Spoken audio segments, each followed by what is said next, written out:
Hey there, and thank you for joining us for the fourth episode of the Back to School 2020 series. Tonight, we're going to be featuring some perspectives from educators within the primary and secondary level that have been able to overcome some unique challenges in light of the pivot to virtual learning. Our fourth grade teacher from the Mount Vernon Community School, Alejandra Salazar-Salame, and also Charlie Liss from the high school level at T.C. Williams High School. Driving the conversation, we have Dr. Nadia Armstrong, who is the Executive Director for the Association of Latino Administrators and Superintendents. We hope you like what you hear tonight, and if you do, please feel free to subscribe or like the video below. Thank you. Thank you. Thank you, Alejandra. Thank you, Charlie, for being with us today. Super, super excited to have teachers in the house.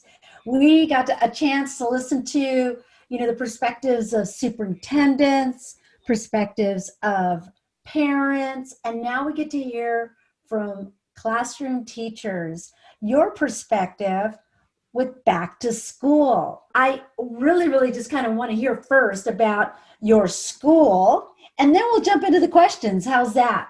Alejandra, you want to go first? Sure. My name is Alejandra Salazar-Salame. I have been teaching at the Mount Vernon Community School for now 8 years. I've been in education for 13. This is literally my favorite school ever. The heart of our school is really in the name itself, the community. We serve the community. We love our community. We are really in tune and just one with our community. Our whole program is the Spanish dual language program, which is, the biggest draw, but also the biggest tie to our community. And I've been teaching the Spanish dual language program since I've started at this program.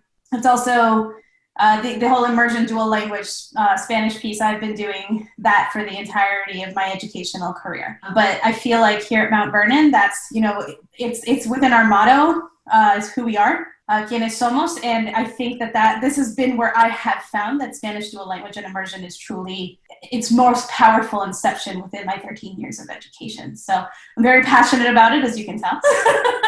And I love it. Are you kidding me? That's great. Gotta have that passion. How about you, Charlie? Well, it's actually funny that you teach at Mount Vernon. I went there when I was in elementary school. No way. Yeah. So I'm born and raised Alexandria, went to TC, and that's where I teach now. I am a social studies teacher. I'm teaching AP World this year and US History. It's fun being back. I love this area. There's a reason why I wanted to stay in this area. And I do have some type of connection just coming from here that I know my students and they feel that connection too with me, knowing that I literally went through everything they went through. Maybe pre-pandemic, this is all new for all of us. But I really do love, again, with the community, I think we're lucky that Alexandria is smaller than other cities and that you feel that connectedness everywhere you go, whether you're walking down Old Town or on the west side. It is a sense of community and it all comes together at the high school level as well. Yeah, so it's fun teaching with some of my old teachers that I had. It's also fun teaching with new teachers. So it's been great. That's awesome.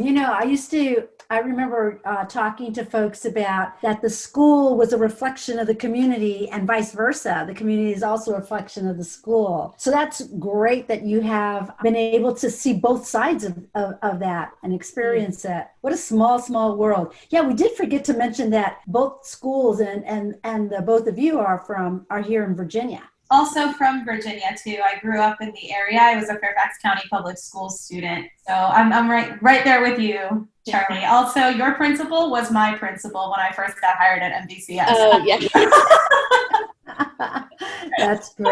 That's great. You have quite a bit of history to be able to share in tonight's talk because you mentioned pre-pandemic. And that's really what we were wanting to talk about tonight. Back to school, there have been some schools across the country that have been in session now for almost a month. And then there are some that just opened up this past week. So it's pretty diverse out there. And, kind of the big umbrella question that I wanted to open up with you to tonight is there's been almost a bipolar question or thinking that, what are the fears in planning to go back to school. But then what are the confidences that you also have or have been conveyed to you to go back to school, whether it's in person or whether it's remote? Now, I do happen to know that here in Virginia, the remote learning was the way to go. Is that correct? So do you guys want to talk about that a bit? Charlie, want to start? Sure. So I am all for virtual learning. It's not like the best thing in the world, but I think given the circumstances, I fully agree with it. I personally have adapted relatively quick, and I'm very honest with my students about like how I'm doing with it. And I keep saying every day, we're being flexible. This is new for all of us. And that's the one thing that I'm trying to stress with myself, but also all my students, is that this is not the time to be perfect. This is a time to practice patience and just practice in general. I will say my high school, or the school I work at, has been one-to-one for several years. So transitioning to an online learning situation with Chromebooks wasn't as hard, or the transition wasn't as severe, because many of our students already knew that, and I had been incorporating a lot of technology beforehand. It is a little bit different welcoming new students and not being able to like actually see them in person, but you just find ways to adapt. I think I've been a little bit more vulnerable than I probably would have been given the circumstances, and I think that's also helped me connect to my students in a different way, even though it's virtually. So, you talk about new students, and you didn't have any trepidation, it sounds like, in moving to a virtual environment. How have your students reacted to, the structure of the day? And what does that look like? Are they all present? Is their engagement any different? And when you said you're probably a little bit more vulnerable than you would have been in person, what do you mean by that? So starting off with vulnerability, because I think that's helped my classroom community, is I'm just honest. Like, I am not a Zoom teacher, so I don't know how to act super professional as if I were in a classroom. So I'm more upfront about like, okay, I'm thinking out loud, how does this due date work? Or let's like figure out what's working. So I try to break the ice, and I can also sense when students are like a little uncomfortable or awkward about talking to one another or even talking to me because they don't know me yet. And I just confront it and be like, yeah, this is awkward. Let's deal with it.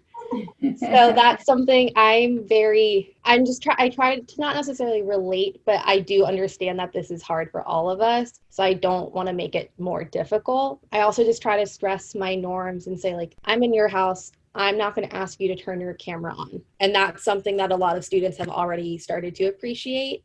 But yeah, I am honest. I think the other day, something on my desk fell, and I was like, I need to turn my camera off to pick that up. So excuse me, real life. So I just show them that I'm not perfect and that like, that's okay. So how do they check in with you? If they, like their schedule, what does that look like? So our schedule at the high school level is we start first period at 10 a.m. and we are on a semester schedule. So first period is the one class I will meet all year, because we also do socio-emotional check-ins with them. Then we have an hour lunch, and then we have third period at 12, and then 20-minute breaks in between all of the periods. So for me as a teacher, I feel like I actually have more time than I would have in person. Just mentally, I have more breaks and more like designated time. I think the students also appreciate it because they can sleep in now.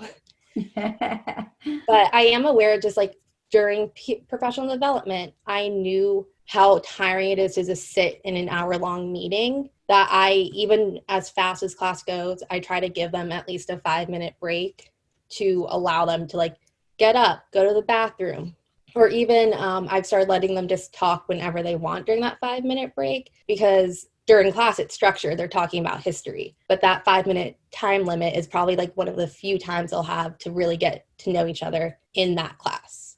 So for me, I'm trying to adapt to the schedule. It goes by really fast. I'm still working on it as just like a teacher pacing her lessons. The students seem to like that I'm flexible and that I have a set structure where we start class with a check-in. I try to ask funny questions. So yesterday I asked, is a hot dog a sandwich or a taco? And that started a conversation. And then I go over the agenda, explain the classwork, explain the homework, and then we do the classwork. So I try to keep that same structure so that they know what they're expecting every day. So how long is the period? First period is 60 minutes, and then third, fifth, and seventh are 50. Oh, okay. And so you have almost like, it's like a block schedule. So you do 1-3-5 one day and then 2-4-6 another day. So this year we're actually doing 1-3-5 every day until January. And then we're going to meet with first period again, and then second, fourth, and sixth. So we're doing semester. Did you have any say into that schedule when it was being developed? I don't think I was I don't think so. I think they did have teacher committees. I just was not on that committee. Excellent. How about you, Alejandra? Well, our experience here in elementary school land is very different from high school land. No doubt. Like I think I told you before this podcast, I've mostly taught fifth grade historically. So this will be the first year that I, really dive into fourth. And just pedagogically, it's very different in regards to, the pacing and what you can do, of the amount of directions that you can give in one go.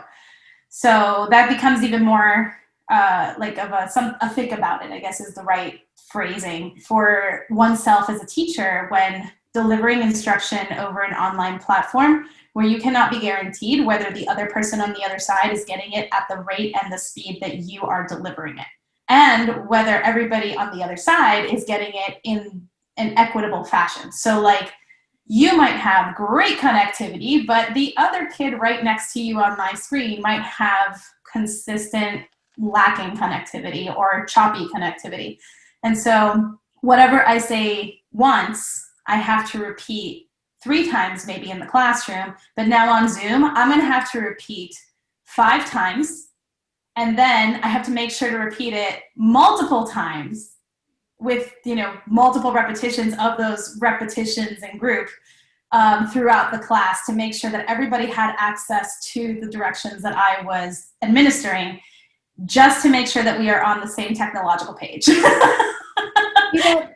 I love that that's where we're going to end tonight, and thinking about, one, the differences between the elementary and the secondary, and teeing it up about talking about the digital divide or the digital challenges, probably, maybe not so much the divide. So with that, we'll pick up on that in a little bit. Hey there, good evening everyone, and thank you for joining us for the 4th episode of the Back to School Series 2020 podcast. If you want to learn more about everything Back to School 2020 and what that looks like from various perspectives, then we advise that you subscribe below and tune in weekly every Thursday at 7 p.m. We hope you enjoy, and we look forward to seeing you next week. Thank you.